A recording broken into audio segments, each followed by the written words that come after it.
I like that. Good morning, all souls, and welcome.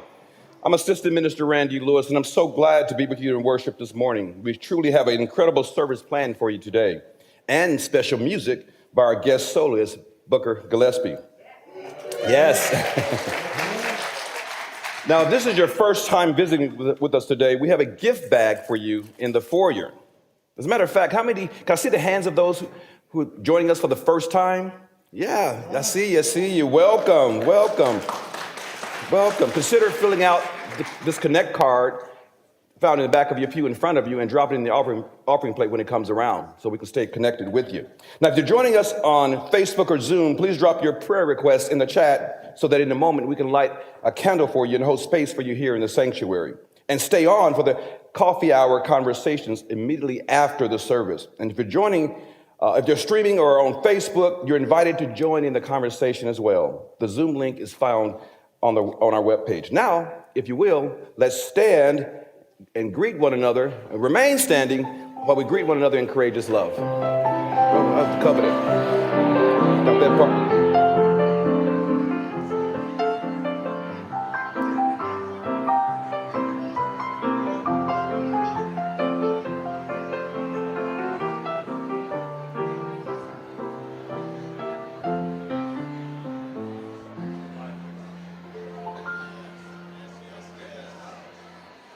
Indeed.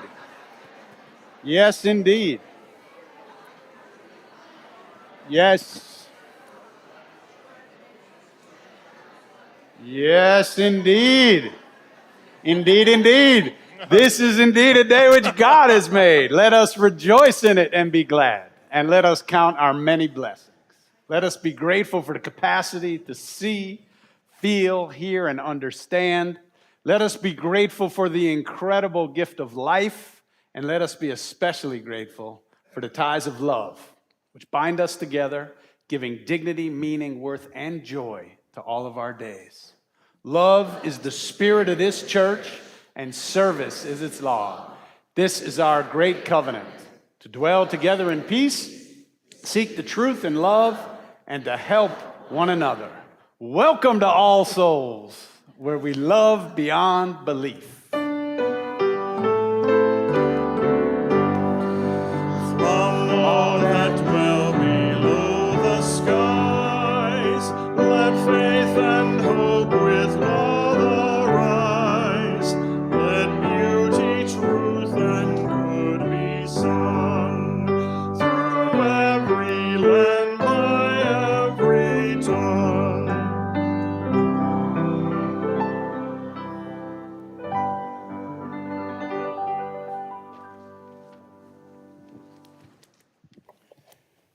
Our chalice is lit today by longtime members Matt Edwards and Tony Willis. Both are known as creatives in our church. Tony has done work in children's religious education and is one of our OWL facilitators. Matt, of course, is our resident drummer, and their son Locke grew up in the church and works on the AV team. Our chalice lighting words this morning come from the late civil rights activist and U.S. Representative John Lewis. Never give up, never give in, never become hostile. Hate is too big a burden to bear.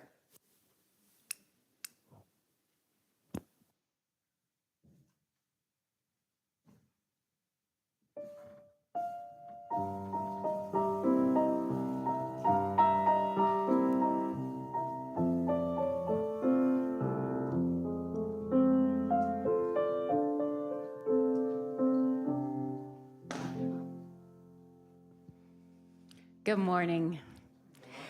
I'm Shannon Boston, and I get to tell you a story about Harlem's little blackbird, the story of Florence Mills. Now, Florence was born in 1896 and lived in a teeny tiny house in Washington, D.C., a house so fragile it would shake whenever a thunderstorm passed by. My mother said, "Don't fear."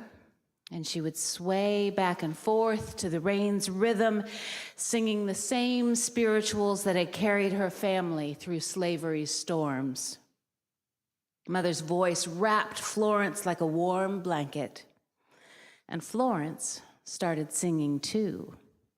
The louder the thunder roared, the stronger she sang. And soon the storm faded to a damp drizzle, and the drizzle disappeared. Her voice had chased the storm away. And Florence thought, if my voice is powerful enough to stop the rain, what else can it do? It wasn't long before Florence found out.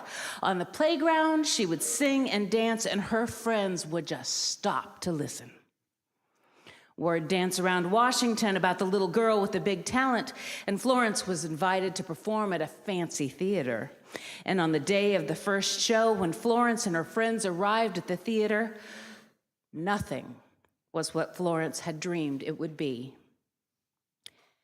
"They can't come in," the manager said. He pointed to the sign that read, "Whites only. No Negroes in the audience." Florence used her voice to stand up for what was right. "If they can't go in there, I'm staying out here," Florence said, and with her hands on her hips and her head held high, she walked away. "Wait!" the manager yelled, but Florence kept walking, and he begged her to perform and snuck her friends in to see the show. That night, Florence performed her best routine, and everyone stood and clapped. Florence Mills went on to perform all over the country and landed in Harlem, where a very special thing was happening: the Harlem Renaissance. All kinds of creative minds contributed to Harlem's cultural movement. Langston Hughes penned poetry, Duke Ellington composed jazz classics, and in play after play, Florence continued to mesmerize the crowds. Mr. Ziegfeld, an important Broadway manager, offered Florence a leading role. She would have been the first Black woman to star in the Ziegfeld Follies. It was every performer's dream, but she turned it down. Instead, she chose to use her voice in shows that gave unknown Black singers and actors a chance to perform. The daughter of former slaves who grew up in a teeny tiny house had made it. And after her performances, Florence disguised herself so no one would recognize her. And she went to hospitals to deliver flowers to patients and gave money and food to beggars. Florence kept giving and dancing and singing until she was too exhausted to perform anymore. She became very ill, but there was not much the doctors could do. And so when she was barely 30 years old, on November 1, 1927, Florence's song came to an end, and more than 150,000 mourners flooded the streets of Harlem to say goodbye. Telegrams and flowers were sent to the family from all over the world. People who had a lot and people who had a little. Politicians and entertainers, whites and Blacks gave tribute to Florence Mills. And even blackbirds came. Hundreds of them were seen hovering nearby. I'd like to invite the children to come with me to see if we can spy any of Miss Mills' blackbirds on our church grounds today, and any of the other birds that we might find, because today is the great backyard bird count. And we will think about what it means to keep Miss Mills' legacy of kindness and inclusion alive.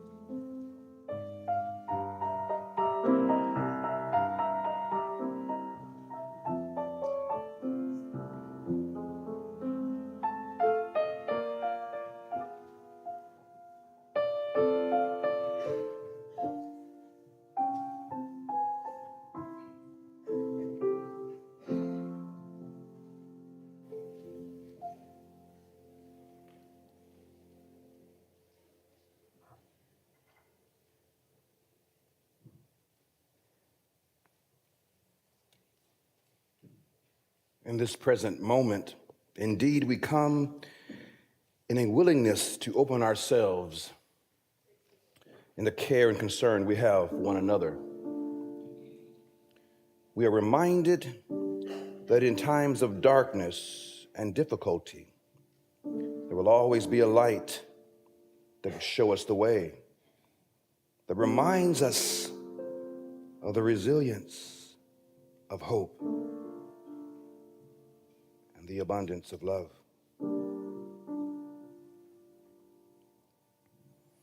We light a candle and offer condolences to the family and friends of Glenn Vischer, who died on February 15th. Services for Glenn are pending. We light a candle for Louis Rojas on the death of his mother, Juana Rojas, who died last Sunday in Northern California.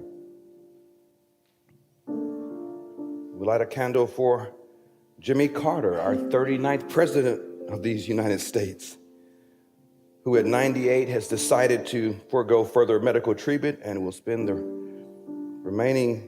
his remaining time at home with his family on hospice. We light a special candle for Mike Newman, who's joined us. We see you and we love you. Special belated birthday shout out to Barbara Langston, who celebrated her birthday on the 14th.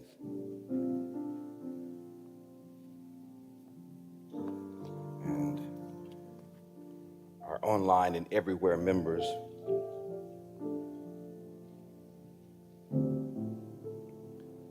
Elizabeth Gutierrez, prayers for Reed Lewis, who passed away last Sunday, and for his dad, Stephen Lewis. And Elizabeth, light a candle for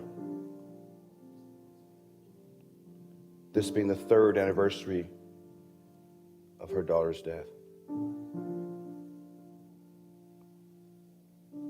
Giacomo Tesaro says, please pray for our UU minister, Alessandra, whose health is severely compromised. Roger Solomon said prayers for neighbor and good friend Kathy Martin, who was hospitalized yesterday at St. John's. Prayer for Mary Wheeler's Brown's family.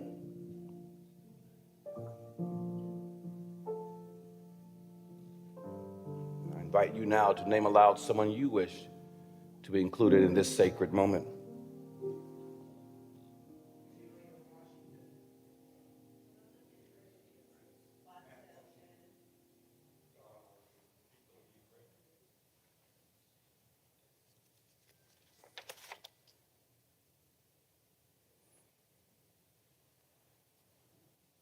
If you've lost a loved one in the past year, or if this Sunday is the closest to the anniversary of that day, you're invited now to stand in memory for a brief moment of silence.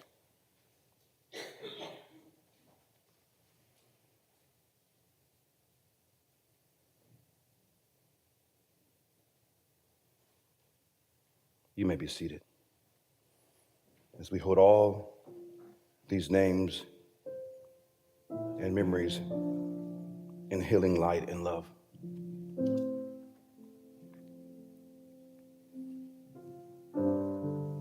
Parent God who surrounds us about with songs of deliverance, we honor you this day. For the totality of life, love, and meaning. Oh God, as we cherish the freedom of mind and spirit, the liberty to search and experience you, the divine, in a multitude of sounds, illustrations, and revelations. temper our hearts with compassion, with patience, with responsibility. While this season we acknowledge the struggles as well as the triumphs of African Americans, we recognize that many in our nation still long for equity and equality and for an end to the police state as it relates to their communities. We recognize that there are some in this country who are having their rights and freedoms taken away, and hate is on the rise, and we need you. If we've ever needed you before, we need you now. May we continue through love and perseverance to resist while holding up the banner of truth, of light, of hope. And finally, oh God, perfect us in the image of love. And may we bear that strength to overcome while still yet overcoming. May it be so. Amen and blessed be.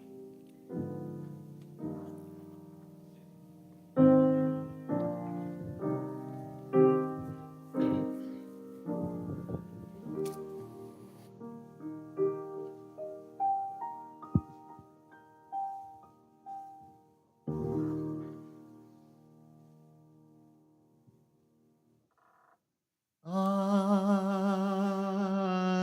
gonna lay down my burden down by the riverside, down by the riverside, down by the riverside, gonna lay down my burden down by the riverside to study war no more. I ain't gonna study war no more. Ain't gonna study war no more. Ain't gonna study war no more. I ain't gonna study war no more. Ain't gonna study war no more. Ain't gonna study war no more.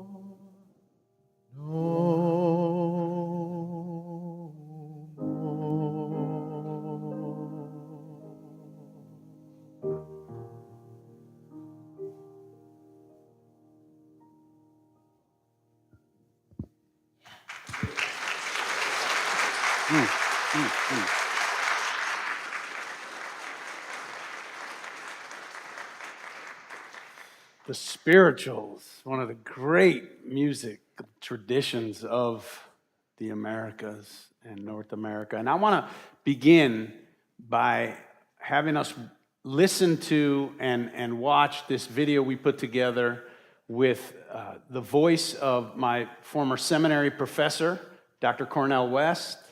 It's called The Journey. It's got some music and some spoken word, and so I direct your attention to the screen.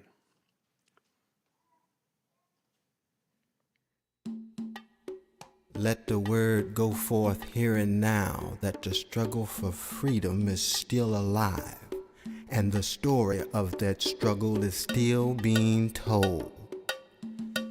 We begin with guttural cries and wrenching moans and visceral groans and weary lament and silent tears.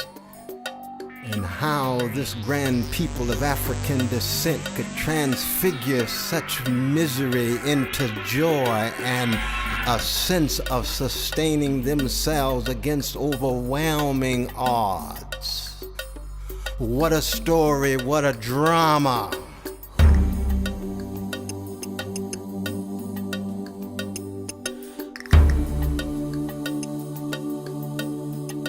Vicious theft from Africa, pernicious passage to the New World America, atrocious enslavement on ugly plantations,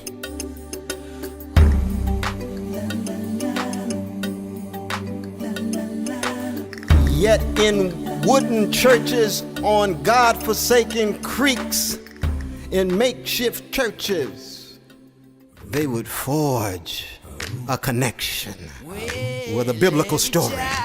Every child of God, every child of God, running for Jesus, just like an automobile.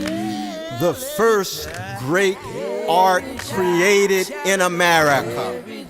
The spirituals proclaiming the good news in bad news situations.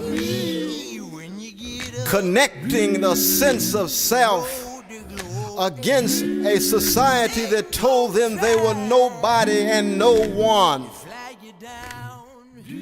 Keep keeping on was the theme.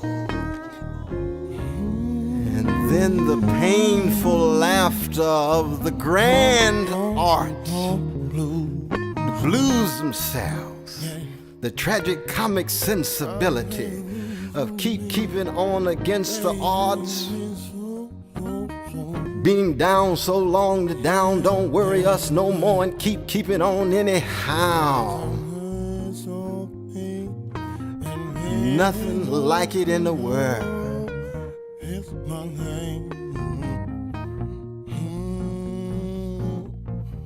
Private agony and public misery could still not hold us back. We never allow misery to have the last word, even if all you could do is sing a song or a little moan. I even crack a smile. Then the most sophisticated, the most refined art ever created, not just in America, but in the 20th century. Jazz itself.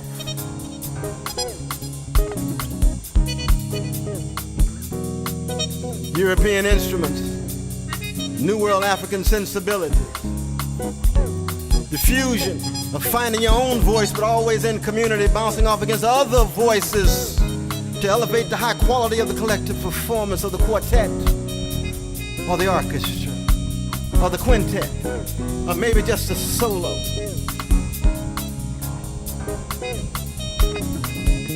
Too many geniuses to mention, but Armstrong and Ellington and Monk and Coltrane and Vaughan and Holiday will have to do just at the moment.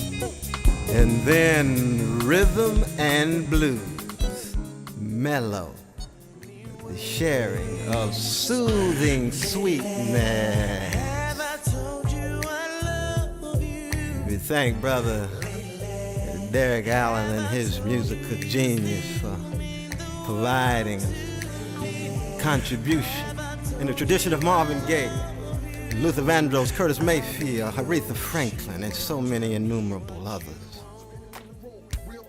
And then comes hip-hop, the greatest creative breakthrough of the last 25 years of the younger generation, fusing linguistic virtuosity with rhythmic velocity, something unprecedented as well as the other earlier developments in the history of not just black music, 20th century music, modern music, all connected to struggle for freedom. The music soothes our bruises. It caresses our bruises. It attempts to give us a foretaste of the freedom we so deeply want, even if we can experience it only for a moment. The struggle goes on. The story must be told and retold. Every generation must be connected to that story to be linked to that struggle for freedom.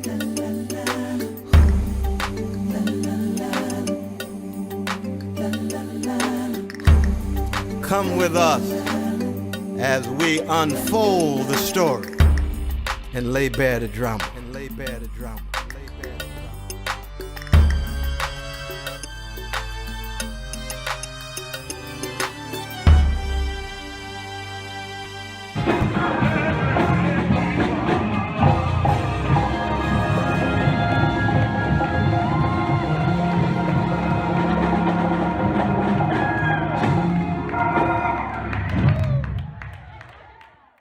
All right.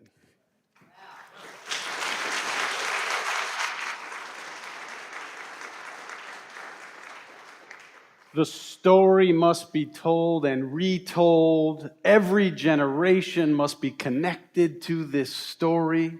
The noble lineage of Black history in America and the profound power of music in that story.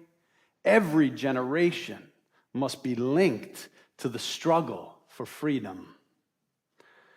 I was talking to my son Elias the other night after I got home from the prayer vigil for Tyree Nichols that was held at Morning Star Baptist Church in North Tulsa. If you know my son Elias, he loves many things about Black culture, especially the music, hip hop in particular, but also fashion and the slang and much more. And I asked him, do you know the difference between being a consumer of Black culture and of the products of Black culture versus being someone who not only appreciates Black culture, but who also stands with Black people in the long struggle for equality? I was proud of him. He gets it. We discussed how America as a nation does this too. When America likes to take credit for being the home of distinctive musical traditions like the spirituals and jazz, blues, hip-hop, and everything in between, including some of the most famous and important classical music ever created in the United States, music known worldwide as America's distinctive contribution to classical music. I'm speaking of pieces like Dvorak's From the New World Symphony, the classical compositions of Louis Monroe Gottschalk, Louisiana composer who infused West African syncopation into his symphonies, causing Europe to laud America's distinctive contribution to the genre.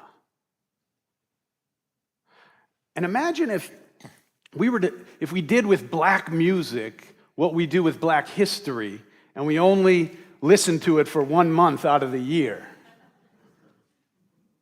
Life would be so much less wonderful. At the same time that America has enjoyed the high tradition and high recognition from these profound musical traditions, America has inadequately supported the people and the communities from which this disproportionate amount of musical genius has come, often even failing to credit or fairly compensate the artists.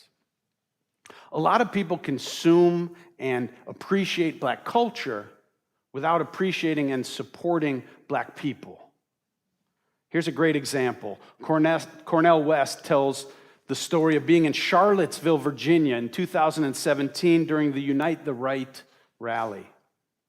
He and other counter-protesters walked past this large field where the marchers were gathering.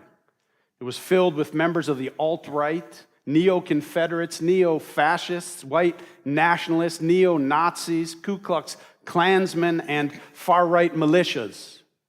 They had torches and carried swastikas and other iconography of racial violence. He described walking past them, and they were playing Motown music over a loudspeaker as they got psyched up for the march. They like the music. They just don't like the people who created it. It's very American. And it compels me to try to answer the question this morning. How do we keep from hating even when we are justified in doing so? Black history and black music have a lot to teach us in this regard. Let's go back to last Sunday when my beloved colleague here, Randy Lewis, explained so eloquently from this pulpit, black is not a color so much as it is an experience. From the standpoint of DNA and genetic science, race is a fiction. It's a story we tell ourselves and one another. It's not real in any scientific sense, but it is real in a social sense. In American society, it's a difference that often makes a difference.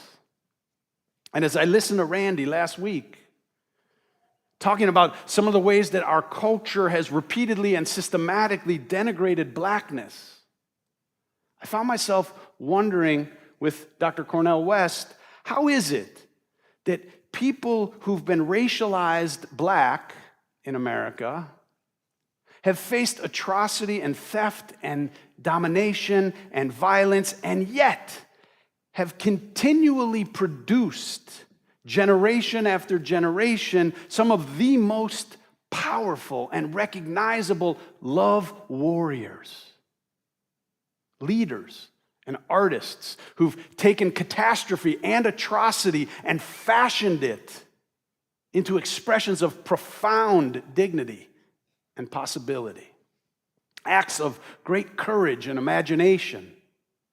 I'm talking about the people who, with every reason not to, have embodied the prayer, where there is hatred, let us sow love. These love warriors, people like Frederick Douglass and Harriet Tubman and Frances Ellen Watkins Harper and Ida B. Wells and Sojourner Truth and Fannie Lou Hamer and Martin Luther King Jr. and John Lewis and Maya Angelou and Toni Morrison and James Cone and so many others, like the blues itself, which is not just a musical style, it's a form of artistic rebellion and survival. As long as we're still singing, then despair does not have the last word. Blues has the ability to transmute painful circumstances into something that will cause you to tap your feet and stir your soul. Like the blues singers, these love warriors remind us that as long as we're still loving, hatred will not have the last word. W.E.B. Du Bois wrote the seminal book in 1903 called The Soul of Black Folks. Today, I want to talk about black music and the soul. It's really quite fascinating, as Juana Bordas explains, that the people who were brought to America under the premise that they had no soul and therefore could be treated less than human, like animals, transported in the hull of ships, sold, owned, whipped, would come to be known most distinctively for soul.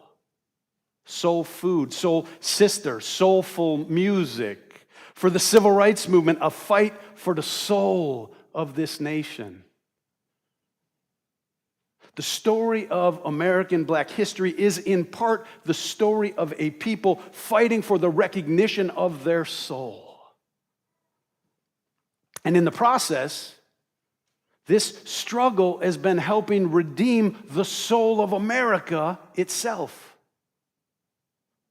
And when this struggle helps those of us who've been racialized as white, like me, to overcome our deep-seated messages of superiority, then the struggle for the recognition of the soul of black folks has the possibility for the healing of our own soul. The mindset that allows one group of people to deny or denigrate the soul of another group of people has the effect of degrading the souls of the ones doing the denying. To put it another way, if I deny you, Rick, Lee, anyone here your humanity. I have no power to diminish your humanity, but the very act of doing it diminishes mine. If I deem you 3/5 of a human, it doesn't make you less human. It makes me inhumane. I'm dehumanized by my bigotry, not you. Now, I've been asked many times why someone like me is committed to equality of people of all ethnicities and gender identities and sexualities and nationalities and religions. And I explain that it's not just because I want to be part of the struggle for other people's humanity, but because I need to do it as part of the struggle for my own full humanity.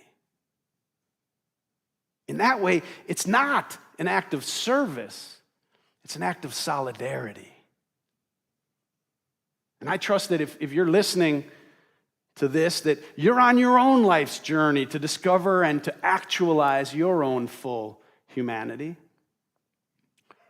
Which brings me back to the main question of this morning, which is, how do we keep from hating when we have so many good reasons to do so? Booker T. Washington said, "I will permit no man to narrow and degrade my soul by making me hate him." Coretta Scott King echoes these words through the ages when she says, "Hate is too great a burden to bear. It injures the hater more than it injures the hated." And James Baldwin reflected, "I imagine one of the reasons people cling to their hates so stubbornly is because they sense once hate is gone, they will be forced to deal with pain." So much African American music deals with pain and turns it into art. Prince said, "Instead of hate, celebrate." And Grandmaster Flash said, "Don't push me because I'm close to the edge. I'm trying not to lose my head." It's like a jungle sometimes. It makes me wonder how I keep from going under. This is more than a dance beat. He's not just spitting bars, it's an attempt to interrupt domination and hatred. It's a successful attempt to make sure that despair and hate do not get the last word. It's hard, though. Hatred is so compelling for all of us. I'm guessing you might hate Donald Trump or Joe Biden, I don't know. You might hate Tucker Carlson or AOC or MTG. By hating them, we feel connected to half of the electorate. And we like feeling like we're on the right side of history. Righteousness is stimulating and toxic. And if politics does not move you to hate, maybe you felt it through a breakup or a custody dispute or towards a coworker or a former boss. Writer Anne Lamott admits, "Loathing certain people steadies me."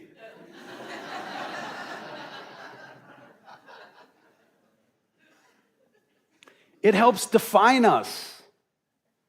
It's easy to hate a bully, a person who mocks and threatens others who are vulnerable, people who are cruel to animals and children. Of course we feel some hate for such a person. Or the teacher who made you feel dumb or small, the parent or step-parent who shamed you or hit your mother or brother or you. How about those protesters in Charlottesville or on January 6th? Or the ones who flew the planes into the towers on September 11th? We can justify our hate, This is not an issue of justification. It's an issue of the soul. Today, I'm suggesting that we learn something from the musicians and the love warriors who have emerged from the experience of being racialized as black in America. People who have had every justification to hate, but at their best, chose instead to follow Du Bois' challenge, as Dr. West says, to face oppression with integrity, to face deception with honesty, to face insult with decency, to face brute force with courage. Because they knew hate is too great a burden to bear, because it injures the hater more than the hated. When we act from hate, we are cut off from the best parts of ourselves. Hate creates a wall between us and the better angels of our nature, a chasm between us and our higher self. Because our higher self knows that every soul is as precious as my own. Whether it's an Iraqi soul, or an Afghani soul, or a Central American soul, or it's a baby over in Palestine. Every soul is as precious as my own. Some would call this seeing everyone through God's eyes. Here's what I'm suggesting we do. If you have a pen, this would be the time to take some notes. Sit with your hate.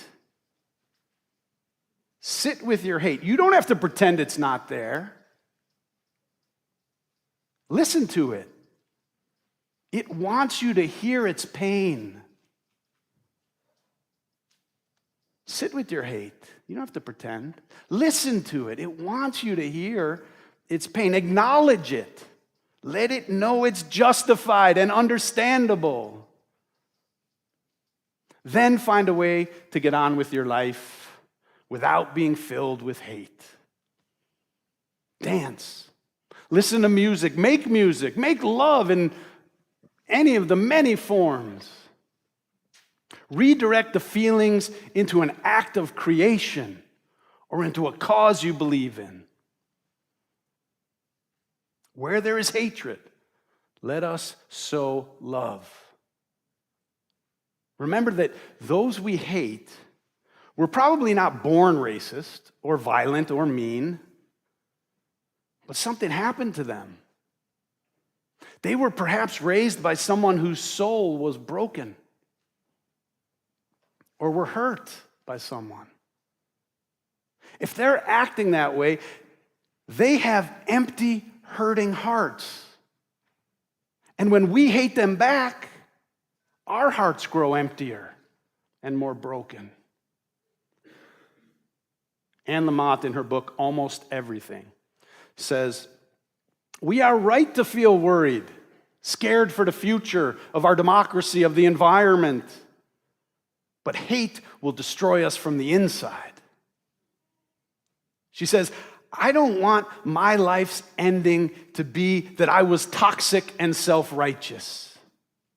And I don't know if my last day will be next Thursday or in 20 years. So the time to stop hating is now. Even though you and I are human and we can't be expected to see everyone all the time through God's eyes, you might think Jesus was asking too much when he said, love your enemies. Yet many African American artists and leaders have shown us that it's possible to transfigure our hate and despair into love for others as part of a cause called the struggle for freedom, which includes freedom from hate. Next time you're having trouble with it, turn on the music of one of America's love warriors, like John Coltrane or Ma Rainey or Grandmaster Flash in the Furious Five. In fact, let's hear that real quick. So don't push me, cause I'm close to the edge. I'm trying not to lose my head. It's like a jungle sometimes, it makes me wonder how I keep from going under. It's like a jungle sometimes, it makes me wonder how I keep from going under.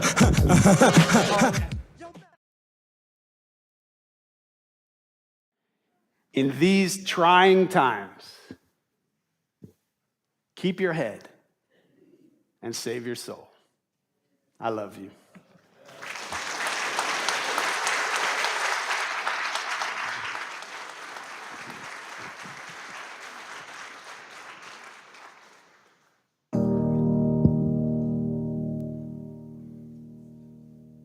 I was born by the river in a little tent. Oh, just like that river, I've been a running ever since. It's been a long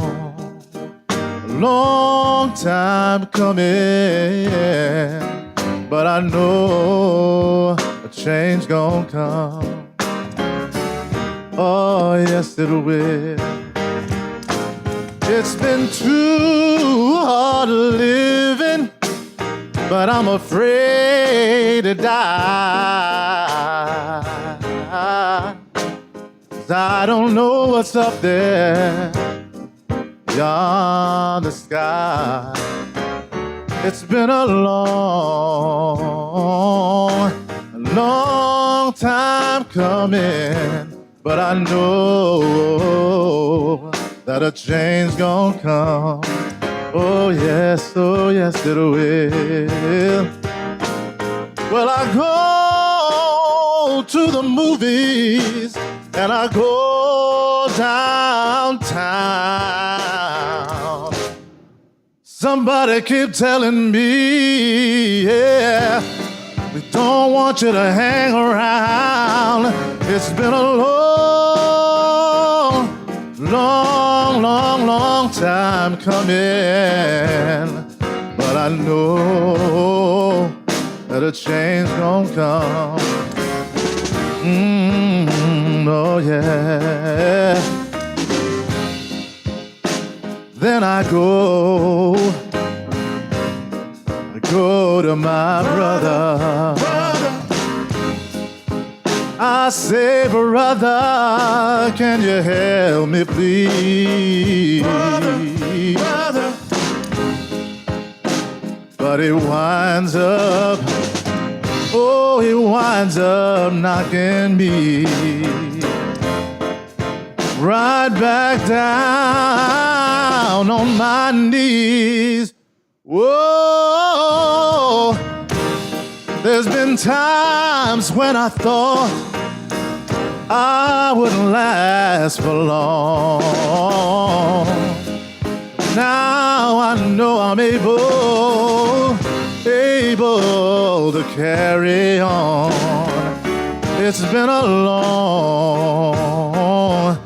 long time coming,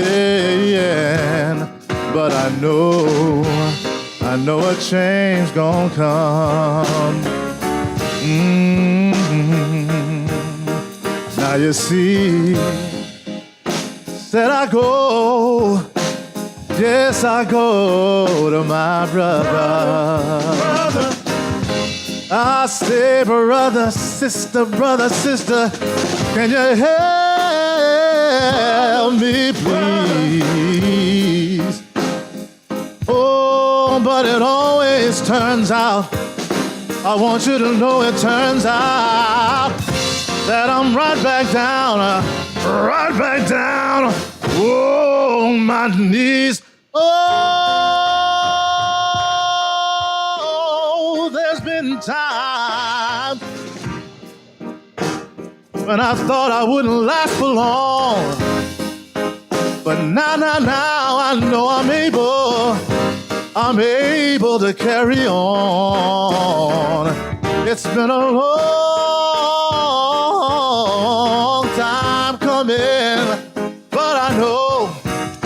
Yes, I know. Said I know a change gonna come.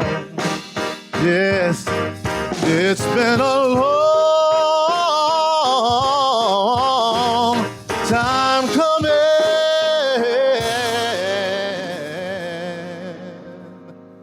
but I know that a change gonna come. Oh, yes, I do. Yeah.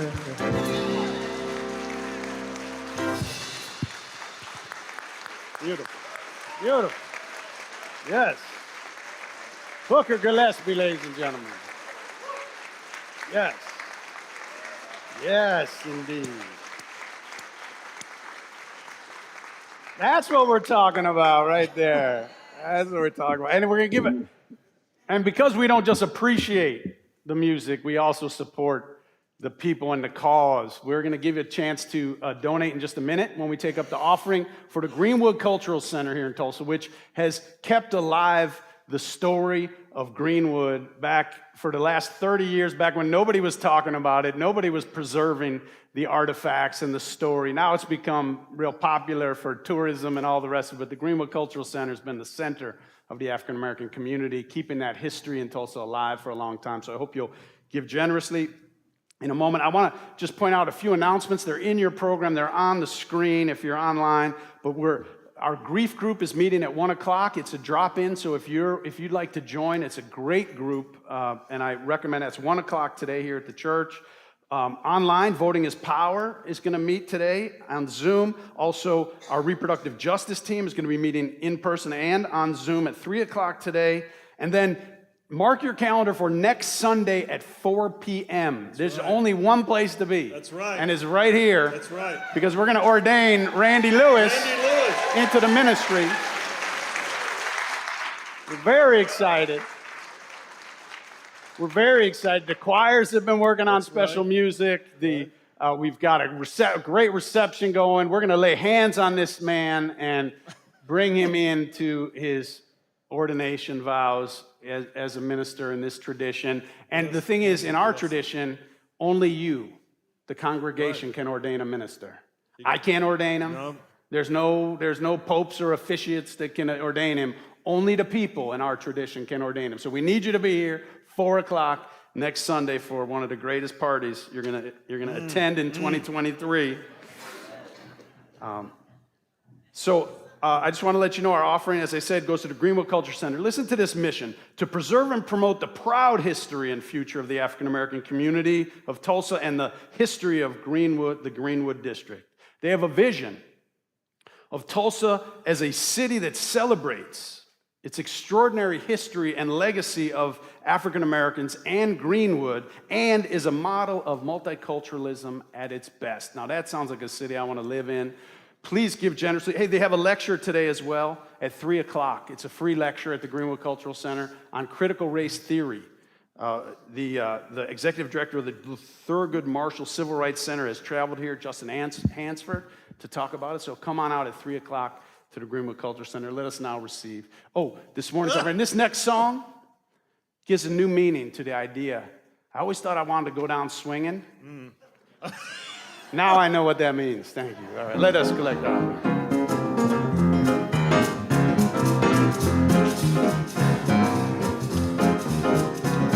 It don't mean a thing if it ain't got that swing. Do-ah, do-ah, do-ah, do-ah, do-ah, do-ah, do-ah, do-ah. It don't mean a thing, all you gotta do is sing. Do-ah, do-ah, do-ah, do-ah, do-ah, do-ah, do-ah, do-ah. It makes no difference if it's sweet or hot. Well, just give that rhythm everything you got. It don't mean a thing if it ain't got that swing. Do-ah, do-ah, do-ah, do-ah, do-ah, do-ah, do-ah, do-ah. It don't mean a thing if it ain't got that swing. Do-ah, do-ah, do-ah, do-ah, do-ah, do-ah, do-ah, do-ah. Don't mean a thing. All you gotta do is sing. Do-ah, do-ah, do-ah, do-ah, do-ah, do-ah, do-ah, do-ah. Well, it makes no difference if it's sweet or hot. Just give that rhythm everything you've got. Oh, it don't mean a thing if it ain't got that swing. Do-ah, do-ah, do-ah, do-ah, do-ah, do-ah, do-ah, do-ah.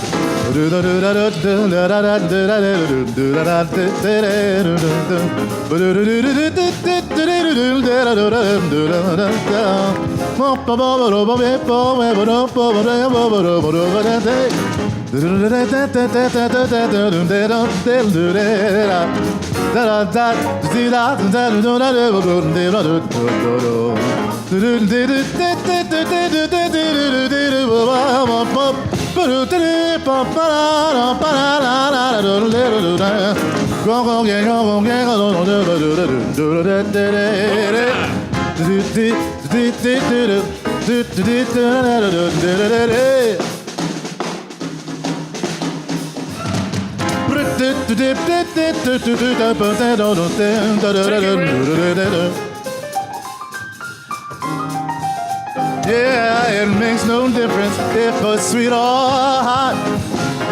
Just give that rhythm everything you got. It don't mean a thing if it ain't got that swing.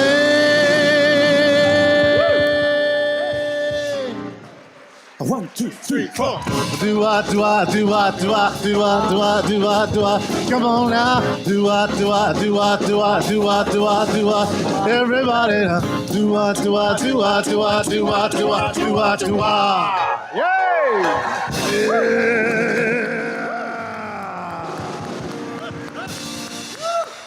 All right.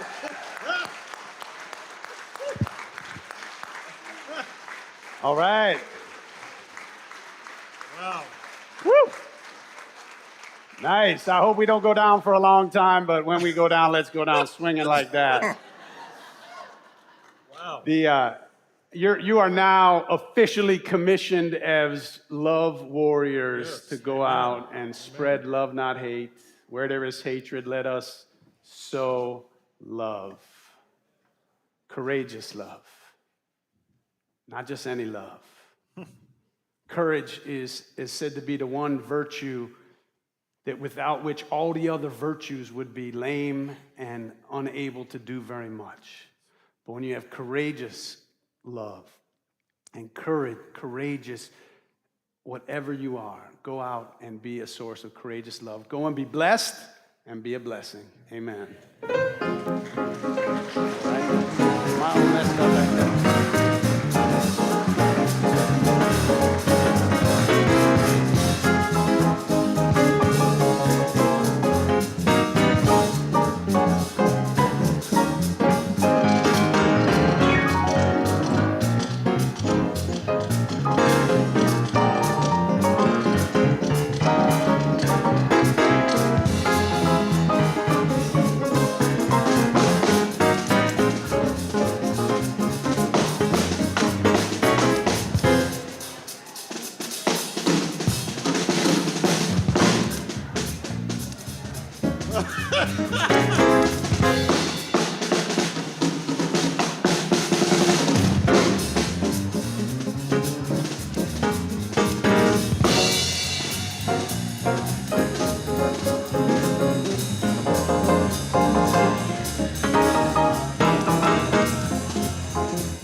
do-wah, do-wah. Do-wah, do-wah, do-wah, do-wah, do-wah. Do-wah, do-wah, do-wah.